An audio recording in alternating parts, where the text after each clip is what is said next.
우리 유튜브를 보는 사람들이 어떤 사람들이 볼까요? 이제 예복을 알아보는 손님이나 아니면은 이제 비즈니스로 맞추시는 분들이 좀 찾으시는 것 같아요. 비즈니스 예복 맞춤을 위해서. 다른 사람들은 안 볼까요? 우리 손님들은 거의 대부분 유튜브 보고 오잖아요. 그러면은 이제 나뉘는 게 예복 손님이나 비즈니스로 나뉘는데, 우리 같은 경우에는 이제 비율이 5대5 정도. 그리고 또 보시는 분들이 이미 예복을 했더라도 망치신 분들도 보죠. 하시는 얘기가, 진작부터 검색을 했었어야 되는데 라는 게 이제 전제에 깔리고, 항상 그런 거 보면 아쉬운데, 그런 분들에게나 가이드를 줄 수 있는 영상, 왜 그렇게 됐는지 그런 부분을 알려주거나 해야 하는 내용이 담겨져야겠죠. 근데 그렇게 2년 동안 찍었는데도 정보를 아직도 잘 모르는 분들이 되게 많잖아요. 이게 원인이 저도 그게 되게 궁금한 게, 제가 양복구라고 검색을 했을 때 네이버 같은데, 그러면은 양복구의 영상을 보고 이 업체를 선택했습니다 라고 하는 업체가 별로인 업체들이거든요. 어떻게 내 영상을 봤는데 그 업체를 선택했지? 라는 생각을 하는 경우가 좀 있거든요. 그러면은 영상에 대한 내용이 부족했던 건가요?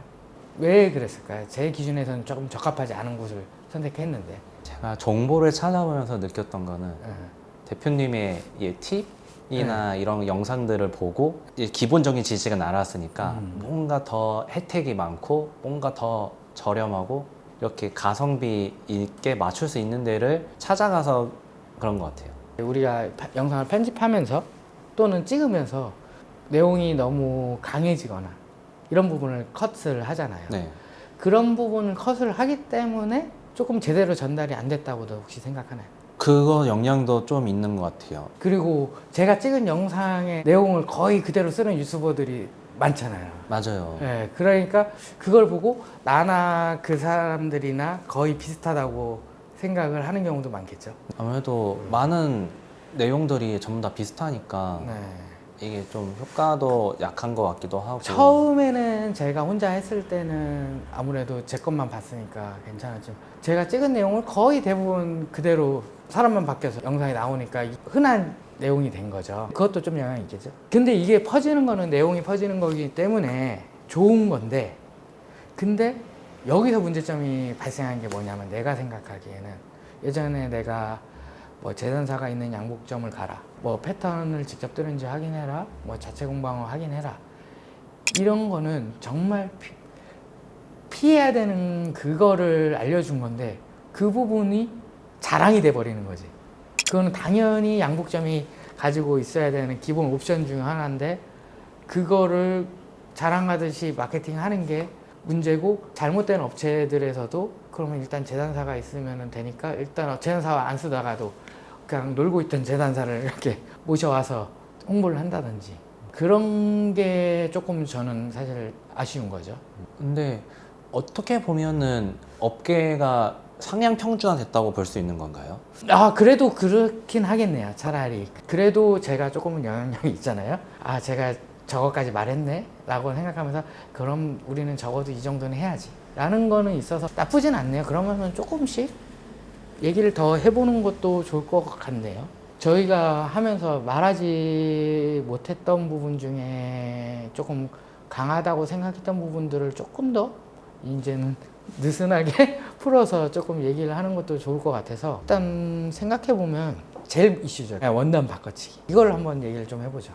원단 바꿔치기 같은 경우에는 당연히 이거는 피해야 되는 양복점뿐만 아니라 이거는 절대 하면 안 되는 이슈잖아요. 그런데 지금 이걸로 인해서 지금 현재 많은 예복샵 양복점들이 본인들은 정품 원단을 쓴다, 이거를 굉장히 잘한 거냐 홍보하는 점, 잘못됐다고 해야 되나?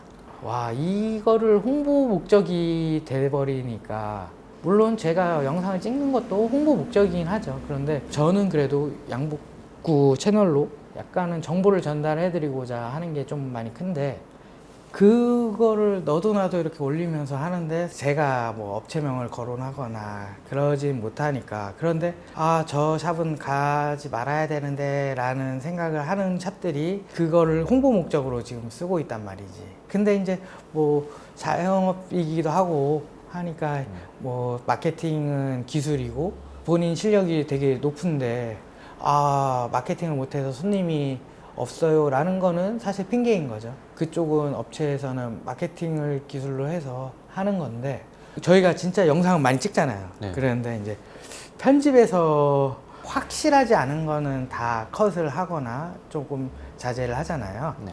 근데 그것도 있지 않을까요, 대표님? 한두 군데 업체가 올리기 시작하니까 왠지 자기도 안 올리면은 아, 정품이 아닌 것처럼 되니까. 그러네.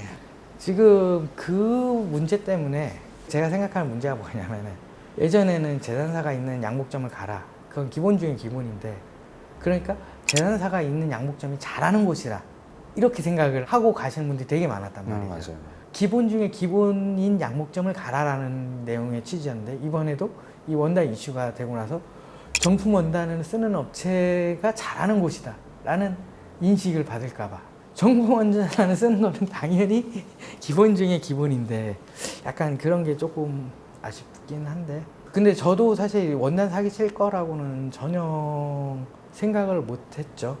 근데 이제 지금은 굉장히 출처가 확실해지고 하다 보니까 지금은 오히려 소비자가 그 원단 가격까지 아는 경우도 있고 그런데 여기서 팩트는 그곳에 간 소비자들 어떤 경로로 갔는지 웨딩 카페나 박람회 이제 계약을 해서 가는 게 대부분이더라고요. 그러니까 예복샵 이런 데들은 이제 후기들이 많이 올라오니까 또 그런 거에 대해서 사람들이 더 뭔가 더 신뢰감이 가고 그래서 더 찾는 것 같아요. 그러니까 양복을 요즘에 원치 안 입기도 하고 더군다나 맞춤 양복은 더 희소성이 있으니까 지식이 없는 상태에서 박람회 정보와 플래너의 정보, 웨딩 카페의 정보를 통해서 하는 게 문제네요. 그러니까 정보를 찾을 수 있는 방법이 워낙 제한적이다 보니까 특히 더 그런 것 같아요. 이 양복국 채널을 정보를 이렇게 분리해놨잖아요. 네. 그러니까 우리 옷 만드는 것들 그리고 시청 필수 영상 이런 거 있잖아요. 시청 필수 영상을 보면은 조금 어느 정도 참고를 할 수 있을까요? 시청자들이. 기본적인 지식은 알 수 있을 것 같은데 이제 디테일하게는 어려울 것 같아요. 뭐 재단사가 있는 양복점을 가라, 패턴을 그리는 데를 가라, 뭐 가봉 보는 데를 가라 이렇게 크게 좀 구분하면은 그런 내용들이잖아요. 이게 그걸 디테일하게 가면은 가봉을 여기가 제대로 하는지도 잘 모르고 그다음에 재단사도 이분이 잘하는지도 소비자가 알 수도 없고 약간 그래서 더 어려운 것 같아요. 와 그러네. 지금 이번에 그 바꿔치기 이슈 있는 데가 그걸 다 지켰네. 재단사 있고 가봉 본다고 하고 자체 공방이라고 홍보하고 이게 너무 약하게 말을 하거나 파고들어서 말을 안 했기 때문에 더 오히려 잘하는 업체라고 생각을 할 수도 있긴 하겠다.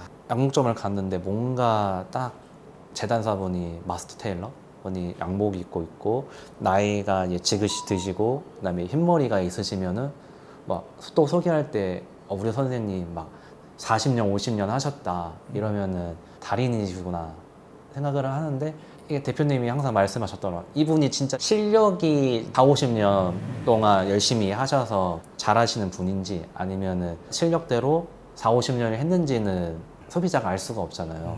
저도 찾으면서도 되게 어려운 것 같아요. 이게 가봉할 때 핀 꽂는 게 잘 꽂은 건지 이런 거는 특히 전문가나 아니면은 본업이나 이런 과거에 했던 사람이 아닌 이상 너무 어려운 것 같아요. 양복 일이라는 거는 경력이 당연히 무시될 수는 없지만 소질이나 이제 감각 이런 게 많이 들어가 있는 업종이죠. 어떻게 보면 예술인 거기도 하고 진짜 저는 항상 양복점을 설명할 때 미용실 보는 것과 거의 비슷하다고 항상 생각을 하는 편이거든요. 되게 오래되신 미용사 선생님들 그런 선생님들이 지금 현재 강남 이쪽에 못 있는 경우가 많잖아요. 왜냐하면은 그 보는 시선 이런 게 이제 연령대가 높아지다 보면 어쩔 수 없는 거거든요. 실력은 실력대로 올라가되 감각은 젊음을 유지하는 거 그런 것도 굉장히 중요하고 또 감각은 있지만 손재주라든지 이런 게 없는 경우도 있고 약간 그런 거를 판단하는 게 굉장히 어렵죠.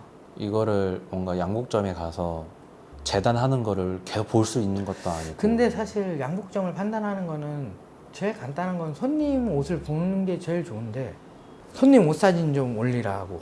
진짜 잘 못하는 양복점들 후기 보면은 거의 대부분 대여복 사진들이 많아요.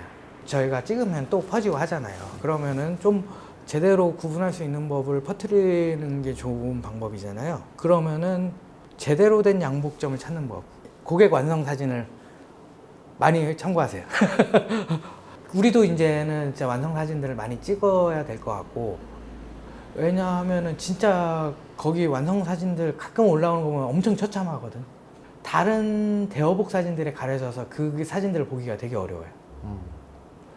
이걸 보시는 분들은 꼭 본인들이 양복을 맞추고 나서 후기를 올린다면은 완성 사진을 꼭 찍어서 다른 분들이 참고할 수 있도록 올려주시면 좋을 것 같아요. 여기서 드는 생각이 가끔씩 블로그를 네. 좀 보다 보면은 정말 옷이 이쁘게 나왔다. 글로 마무리가 되는 게 많더라고요. 네. 본인 입장에서는 옷이 이쁘게 나왔다고 생각해서 올리지만은 저도 그게 헷갈리는 부분이지만 대표님 봤을 때는 아 정말 안 이쁘다. 좀 이상하게 나왔다는 걸 말씀하실 때가 있잖아요. 근데 그럴 때 좀 헷갈리거든요. 어떤 부분을 봐야 그거는 전혀 리가 이쁘다고 하면 이쁜 거예요. 그래요? 제가 안 이쁘다고 하면 안 이쁜 거고. 그러니까 미의 관점은 누가 그렇게 판단할 수는 없어요. 그런데 옷이 잘못됐다라는 거는 구조적인 거예요. 어떤 구조가? 예를 들어서 건축하거나 이런 뭐 테이블을 짠다고 했어요. 그런데 디자인이 예뻐. 디자인이 별로야.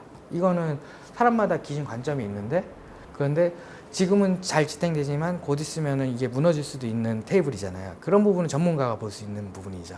그거를 저는 지적을 하는 거고, 이건 이쁘다, 이거는 안 이쁘다는 당연히 대립될 수가 있는 거죠. 네가 말한 게 이쁘다고 하면은 그 옷은 이쁜 거고, 그리고 그쪽이 무너질 것 같지만 그 이쁨이 이긴다면 저는 잘 된 옷이라고 생각해요. 그러면은 후기에서 구조적인 부분을 어떻게 볼 수 있죠? 근데 그것도 되게 조금 아쉬운 부분이 뭐냐면, 양복을 만들 때는 뭐 움직였을 때의 활동성을 고려하기도 하지만 미적으로는 제 기준에서는 바르게 섰을 때 기준을 하거든요.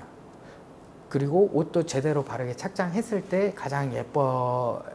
어떤 자세에서든 뭐 무너지지 않고 그렇게 제작할 수는 없어요. 그렇기 때문에 바르게 섰을 때 기준을 하지만, 고객들이 찍은 사진들을 보면은 무너진 게 입고 찍은 사진들이 많아요. 그러면 되게 아쉽죠. 이거를 착장을 좀만 더 예쁘게 했었으면 훨씬 더 이쁘게 옷이 이쁘게 나왔을 건데, 그런데 소비자들은 그런 부분보다는 옷은 정말 만족하지만 지금 이 상태도 이쁜 거예요. 그런데 다른 테일러가 그렇게 잘못 찍힌 옷들을 본다면 옷 망쳤네? 이렇게 말할 수는 있죠. 그러면은 네. 고객님들한테 제일 필요한 부분은 약간 그거네요. 바르게 착장하는 방법? 그것도 그렇고, 근데 이제 옷 입고 나서 이제 사진 찍는 거야. 당연히 뭐 활동하고, 그리고 옷을 찍는 게 아니라 우리는 옷을 찍는 거고, 그 사람들은 그 분위기와 그 본인을 찍고 하는 거니까 그런 거에 대한 건 없는데, 만약에 옷을 리뷰하기 위해서 찍는 사진이라면 최대한 좀 잘 착장하고 찍어주는 게 좋죠. 또 그렇긴 하네요. 얘 만약 웨딩 사진 이런 걸 찍는데 포즈를 안 취하고 그냥 정자세로 서서 찍을 수가 없으니까. 네. 그래서 저는 보시면 아시겠지만 납품할 때도 굉장히 시간이 좀 오래 걸리는 부분이 착장법을 제대로 알려드려야 된다고 생각을 하거든요. 왜냐하면은 옷은 잘 나왔다고 생각했지만 웨딩 촬영 때 망치는 경우가 대부분 바지를 내려 입거나 자켓을 뒤로 입거나 이랬을 때 많이 일어나는 현상이니까, 그런 부분 설명해 드리는 것도 좋고, 리뷰 사진 찍을 때는 만약 같이 있다면 제가 옷을 제대로 놔 드리죠. 그런데 뭐 그런 부분? 아까 뭔 얘기 하려다 이렇게 왔죠? 꼭 피해야 되는 부분을 설명했는데 그거를 안 한다고 자랑하고 있다는 게 문제인 거죠. 네. 그때 당시에 찍었던 이유가 뭐냐면, 근데 제가 약간 클린하게 하는데 조금 도움은 좋네요. 그때 당시에는 어떤 양복점이 많았냐면, 그 포켓몬스터랑, 포켓몬스터 아닌데?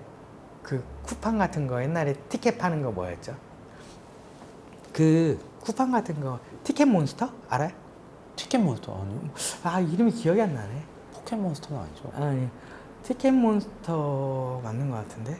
어쨌든 그런 쿠팡 같은 사이트에서 양복점 상품권을 팔았어요. 금액을 200만 원에 올려놓고 엑스표 해놓고 그거를 20만 원 이런 식으로 해서 홍보를 해서 팔았어요. 그걸 사고 온 고객들은 되게 싼 원단으로 추천을 하던가 아니면 거기서 업그레이드를 받던가 그렇게 해갖고 조금 더 추가 비용을 받고 옷을 제작해주고 그거를 굉장히 저렴한 공장으로 넘겨서 옷을 완성시켰죠. 그런 샵들이 정말 많았어요. 그때는 양복점이 동네에도 작은 그러니까 한 2, 3평 되는 양복점에 그냥 혼자 일하면서 그런 식으로 판매해서 벌어들이는 양복점들이 많았죠. 그나마 지금은 그래도 구색 맞추기 식으로 재단사를 두려고 하고 뭐 자체 공방이 건지는 잘 모르겠지만 그래도 기술자는 어느 정도 두려고 한다? 이런 부분에서 약간은 제가 양복점의 클린에 어느 정도 한 역할은 했다고 생각을 하네요. 그러면은 더 클린해지기 위해서 꼭 해야 되는 부분이 뭐가 있을까? 수제, 반수제. 반수제 하는 곳은 가지 말라는 거. 반수제도 그 금액대에 잘 나오면은 그것도 나쁘진 않다고 생각은 들어서. 반수제 잘 나온다는 금액대의 기준은 수제가 비싸다고 하잖아요. 그 비싸다 안 비싸다의 기준은 사람마다 다른 거니까 그렇죠. 반수제의 적당한 금액대는 얼마라고 생각하세요?